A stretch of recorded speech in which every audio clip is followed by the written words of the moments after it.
Hi everyone, my name is Peter Klaas, and in this video I would like to demonstrate a tool I built in Houdini that can generate a variety of trails. So first of all, I would like to show some of the possible outcomes of this tool.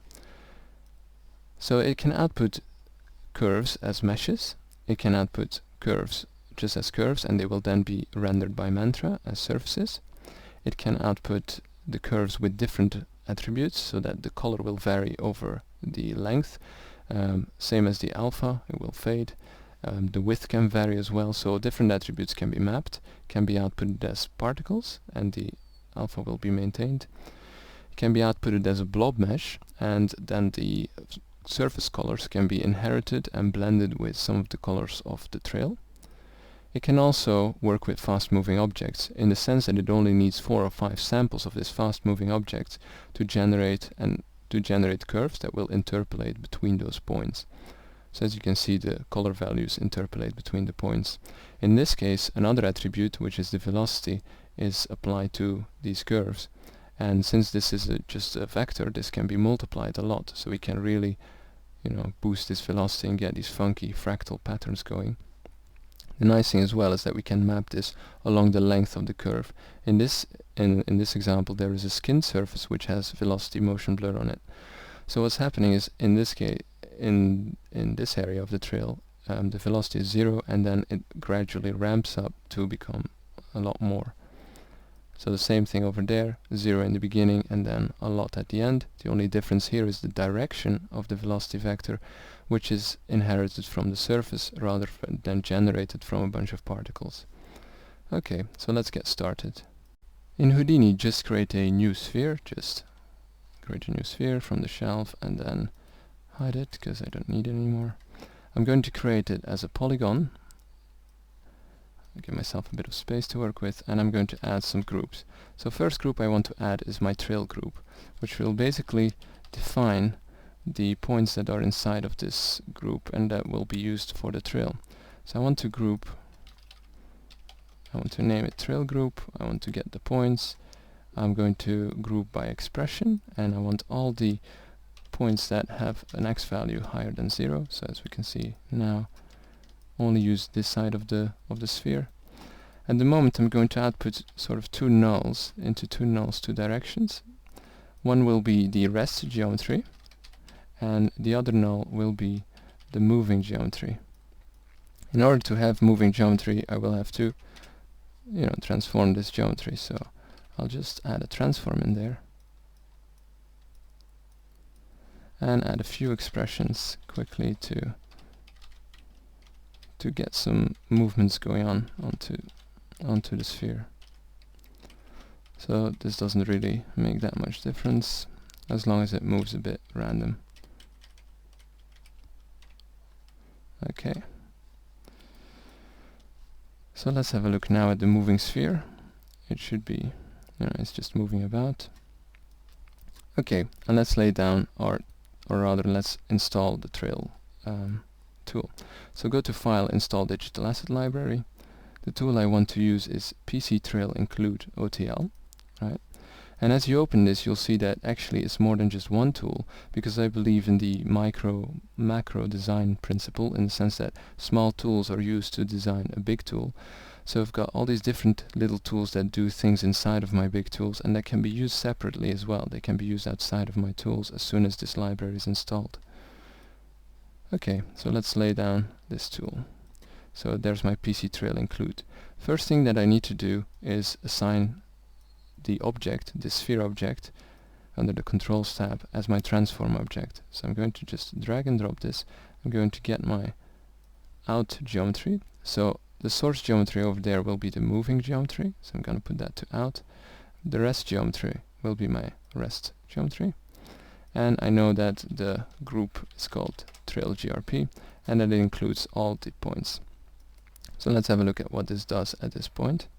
So as you can see, as the trail is going through over a length of 25 frames, which is about a second, it will generate a trail which already comes with opacity and basic color setup, and it'll use only those points of the surface to generate the trails. As you can see as well, maybe you can't see it in this case too well. Let's play it a little bit further. The trail itself, the points are interpolated, right? So basically they are smooth, they are curved because they are NURB surfaces at this point. So we can start manipulating this in our settings of the tool. Okay, so besides these input options, we've got sorting options, which allows us to sort of sort the points, the base points, in different ways. I'm going to show an example of that later on. But first let's skip to the behavior. This is the behavior of the trail and the particles, because the trail is driven by particles. So you can do pre-roll time, start time, you can change the life expectancy from being a second, you can change this for instance to 0.5 and this to 0.4. So now we're going to get some trails that are really long and some trails that are really short. So as you can see, there are like really short ones there, long ones there. You can change the variance of it so it gets a bit of forces in the beginning. So something like that. Let's have a look. So in this case the geometry is a lot more rough, is a lot more random looking. So let's turn that off. You can add gravity to it, you can change the drag to it. Same thing with wind forces, you can add a wind to it, blow it away. You can even put the object completely still and just have the forces move the object. You can add noise to it. Okay, but so that's for the general behavior. The output section is one of the more important sections. This is the output and the look, and a bit of the setup is where you will spend most of the time. So like I was saying, the trail is interpolated, so if I just play it, and as soon as it goes into a turn, you'll see this better. If I turn this off, the only thing is we will have to rewind this. I hope you can see this, but at this point there's just flat polygons. There is no interpolation going on. This is smooth, this is NURBS, this is flat polygons. Okay, so I can output my curves, and my output type is set to curves at the moment. Later on particles and mesh will be covered, but first curves. I can output different curves. So first of all, at the moment patches are formed. This happens because there are lines copied onto the points, and what I can do is instead turn off skinning, right? Now I can just see the lines, the individual lines, and I can render these lines as well. Or I can then turn on single curves, but I will have to rewind my system. And as you can see, they will just inherit and work in the same way. The width will define the render width of the curves, and we can compute surface normals and reverse them if necessary. If this computation is not on, and I turn on my normals, then what will happen is the normals will lie along the edge, they will follow sort of the edge of the curves, which is nice because now we can sort of copy objects onto these trails and they will just follow along, and I'll show an example of that. Okay, so I'm going to turn this back on. We can output as particles as well. In order for an output as particles, I need to have a skin surface. So if I turn on skin, then it will basically use those curves in the order of the point order of the base, right, to generate a surface. If I turn on interpolate, then you'll see this is the kind of surface that I'm getting now, this kind of smooth, silky looking trail behind it. If I change this to particles, it will emit particles on that trail. This is a bit hard to see, so I'm going to change my color. So I'm going to go to the Look tab, and this is where a lot of the color settings are happening. So I can set it to inherit colors. At the moment this sphere is just white, so that's a little bit boring. So I'm going to change the base color of my sphere with a point SOP and a point expression, which will just add some color to this and randomize the color based upon $PT, which is the point number. And I'm just going to add a unique color to every point. So now what we have is each point over there has got a unique color, and I can use inherit to inherit these values, right? Both for the color type and the alpha I've got individual control, and if I rewind and play, then it will just inherit the values that it sampled from the curve, from the sphere, or from the base object. If I didn't want that, I could as it was before, I can say the color comes from the simple. This is a simple ramp, the point position at 0, point position at 1. The color is completely white and opaque, and the color is completely transparent and black. So I can just use the alpha of my, I could inherit the color from my object, use the alpha from my simple ramp, and get sort of the fading effect going, right? So now these trails are fading off.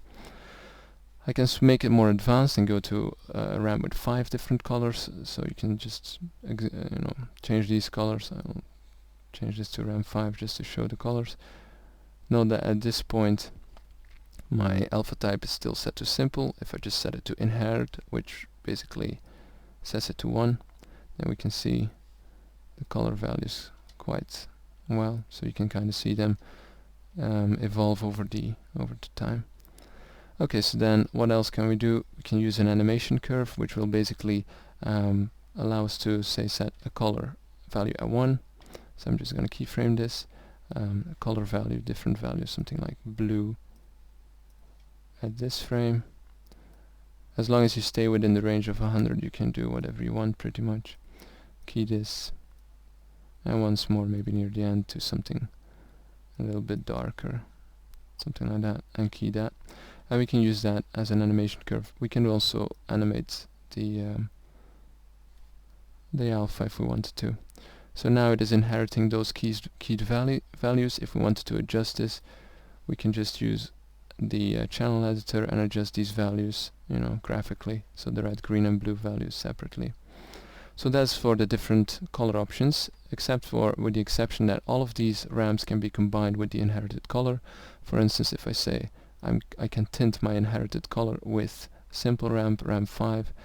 So what will happen now is I will get the randomization. I will get the randomized color of the surface, but they will be tinted with the values of this ramp in this case, right? Okay, so let's go back to our output settings rather, and I'm going to change my type to particles. And this will currently just be emitting, each frame it will emit particles. Okay, I can also switch this a lot higher. I can change my point width, which will give me higher points. My scatter transfer will basically give me a more accurate representations of the values of the surface. So the higher this value is, this can go up to 20 or so, the better the value representation is in there. I can change this to a mesh as well, so I can add mesh to this. So let's turn it to mesh. This will generate a metaball mesh. At the moment the attributes, the color and the alpha are being transferred. I'm going to disable the alpha because I don't want any gaps in my mesh. Also the radius of the individual points is way too big, so I'm going to maybe something like 0.2. So as you can see, you can start to see the individual samples now, which is a bit of a problem. So in order to get around that, first of all, let's turn on the points so we can see the resolution. Right, this is the step size, the resolution. If you want to have more detailed, you can increase this. If I output the points only, then I can see the points that will be used for the blobby particle, sort of the blob mesh. So what I can do then is use polygon resample, right, and this will generate a lot more points. Another thing that I can do as well is I can use my start object and my end object, and I can scatter points over it. So next to the curves, particle, and meta mesh, there is a tab which is scatter. Right? In this tab, I can enable scattering, which will scatter points over the primitives, or rather, the primitive selection of the trail surface. So if I just turn this on, say something like 5, then what will happen is just 5 points are randomly assigned to this trail, right? And I can set the resample settings of my trail, higher or lower depending on how much detail I need. Okay, so one of the other things that I can do, if I turn this off again, is there is a scatter base, which will allow me to scatter points over the base much higher than the other scatter settings. The nice thing about this is if I use this in combination with my mesh, so I can go up to a certain point. I can say, okay, I want to include not the original one, but I want to include my base scatter settings, which in this case is going to be 500 points, which is quite a bit. a bit of points, and you can see it there. So it'll try to use at least include the base geo at the start, which is over there, these points there, and at the end, which is there. So if I generate my mesh from this, then you will start to see there's my blob mesh. If I include those points at the start, it will sort of, encompass. Again, the radius is a bit too big, something like 0.2 perhaps. So now we're more getting the geometry that we might be aiming for. The nice thing as well is, same thing as with the color, we can animate a curve over this. So if I just turn this to points again, I've got a range curve, and this works with the curve, the particles and the mesh, and this will basically allow me to animate this value. So I can start at a small value, say 0.1, and I want my particles to grow, so to about there, to something like 1. And this value goes from low to high, right? So what that enables me to do is basically invert this if I want to, or multiply this on the fly. So let's have a look at what that will give us as a result. So there's my points. If I enable my mesh, now this point is multiplied with whatever this scale is, so obviously I'm going to have to increase this a little bit, something like 1. And now my trail is just growing over the edge. If I quickly wanted to invert that, I can use my low and high value, so I can say 1. 1 will basically negate this curve value, and I'm going to set this one to 0. So now I've just inverted these color values.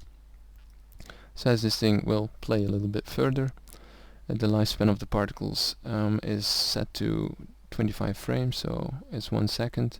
So it'll basically die after 1 second. And this will just blend through each other. So again, we could try getting it a bit smaller.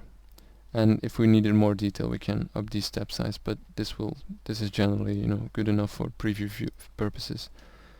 Okay, then in the motion blur tab we have a lot of other options as well. So I'm going to switch back to curves, and I'm going to turn off skin and just leave it as very simple kind of curves, which are just interpolated and not resampled. Okay, I'm going to show some of the examples later on of what is possible. If we render this, right, one of the things we'll need to do is lay down a new ROP network and enable motion blur inside of a new mantra operator. So just go to properties, sampling, and allow motion blur. If you want better quality of the trail, you just up the pixel samples, but at this moment I'm just going to do a quick test, so it's not going to take long. Okay, so then from there what you can do is enable the geometry velocity blur. This will blur depending on the particle or depending on whatever. So in order to have some movement, I need to change my behavior and add either a wind force with a little bit of noise to it, as such. And let's have a look what this kind of does to our trail. So this gives like a very slow, smooth kind of, interpolation. Smooth kind of force on it. Okay, so if I go to my, I can scale my velocity and I can multiply the velocity with the alpha. So as I was saying, I can use one of my color ramps, right, to multiply with the velocity that is calculated over the alpha. So if I try rendering this, let's have a quick look. Okay, so this is the first output that I'm getting, and I'm going to increase my velocity on this a lot. So let's say something like 100, and let's have a look. Also note that at this point the size is multiplied, so I'm going to invert this once more so that the size near the end is bigger, and I'm going to up my settings slightly just so we have a little bit more quality to it. Okay, so let's do that again. Right, and now you can see the velocity motion blur coming in, especially if I sort of focus a bit more on it. And we can even up this more and render this once more. So I'm just going to calculate them, something like frame 25 there, and there we go. So it starts to go crazy right now. And we can do this with particles, we can do this with inheriting different kind of settings. We could say we could use the base velocity, so calculate the base velocity and just play this back. Now it's going to use the base velocity, which is a lot faster, so I'm just going to set this back to 1 as a starting value. Okay, not enough. Maybe 5. And let's see as it goes. So basically in about 20 minutes I've got a basic trail going, and over there it'll just add velocity to it. One other thing that I can do is, if I wanted a specific pattern from my trail, then I can use my sorting operations. So what I'll do then is, in my setup, I can display my base. I'm going to hide this and just display the base points. So there are the base points. Now this is all good, but the problem is if I start running my trail through this, then you can kind of see, if I sort this as well and display the base points and output it to curves, it's fine. And I can skin this surface, right? So if I rewind this and play this,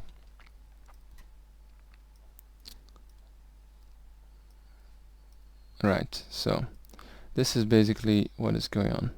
So this surface is trying to be built up from these points. Now the problem is that I'm just going to turn off sorting for a second, and the problem is as well that the points are being used in the order at which they are generated. So if I want to do some more sorting on it, I can just say display the base geometry.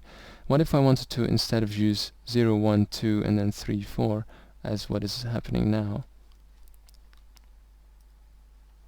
like this, 0, 1, 2, 3, 4, 5, and instead I want to use my own points rather than this configuration. I want to use my own configuration, so I can use some sorting operations. I can sort by Y, by X and by Z. These are just, the normal kind of sorting operations, but I've included 2 of my own, which is by string and by curve. So by string will basically enable me to manually input a string, and I can just check with the rest geometry. So this is with the rest geometry or with the original. So instead, if I wanted to go 0, 1, 11, 12, 15, 16, I could start typing these numbers in there. 13, 6, 5, 3, 2, 10, 14, 9, 7, 4, and 8. Let's have a look. Okay, so as I've typed these numbers in manually now, this is a bit of a chore, but you can automate this with a script if you really need to, but this gives you exact control over how the trail will look. So if I now just run my trail, then of course I need to enable this instead of result rest on result moving, so that the interpolation takes place on the moving geometry. And now my trail is basically rotated, sort of generated over this surface based upon my my selection pattern. I can also do the same kind of thing with a curve, so just by literally going to my rest geometry. So I'm just going to visualize my rest geometry for a second, and I can draw a curve on this surface. So there's my surface. What I'm going to do is I'm going to turn on snapping, right, on primitives. I'm going to create a new curve. So just curve, the kind of curve that I want. Should be a freehand curve, so let's have a look. A freehand curve, and I can just draw it on top of this. So I can just draw it as such, right? And it will try to use this curve, so I'm just going to say this is my curve object. Let's have a look. I'm going to copy paste it into my other object in there, right? So what I'm having now is there's my rest geometry, and the curve is sort of lying on top of that, and I'm going to use this curve to get my points sorted, and I'm just going to attach a null which can say out curve, which will make it easy for me to select it inside of my trail, and I don't need these 2 curve objects anymore. Okay, so if I say by curve and now I go to my out curve, right, and I can display my base. I have to hide this. Okay, so what's going on is that it is going to try, it's going to try to get the points that are sort of closest to the curve, and it'll do that based upon the distance. So I can sort of grab more points or less points based upon, you know, the kind of curve that I've drawn really onto the surface. The kind of cool thing about this is that this is a procedural approach, and is quite a nice approach in the sense that I can just scatter points onto my surface. Just say scatter points. This is a bit too many, but 500 will do fine. This will generate a lot of points onto the geometry, and the curve will still work. And the only thing I'll have to do is adjust my values so that I get a curve that is sort of approximating that surface. So with that, I've got the same thing again. So the values are sort of inherited from the initial surface. I have to make sure now that I do set my final geometry back to out. And let's rewind it and have a look. Okay, so basically there's my trail, there's my sphere, of course, because it's scattered. So basically these points are scattered on top of that. But anyway, don't need the scatter at the moment anymore, so it'll just use these settings. And yeah, that's basically it for what you can do with this tool. So there's again a lot of things that are possible, a lot of sorting operations. There's the behavior that you can do, the birthing, the basic, the wind forces. There's the output you can interpolate, give various kind of outputs results. There's the particles, there's the metamesh, the scatter and the motion blur, and this can be multiplied with any of the alpha values of the curve, which is quite convenient. And that's it. That is my tool. So there's the color values as well. Oh yeah, when it comes to materials, forgot almost. The diffuse and the opacity can be overwritten. This is like a global multiplier, so it can be tinted and it can be more transparent. It can use the lighting model or not. If it's not using the lighting model, it'll look like a glow basically. You can override it with your own custom material, so you can actually input any kind of material you want. So, but it comes with a basic shader. Okay, thank you very much. I hope you enjoyed it.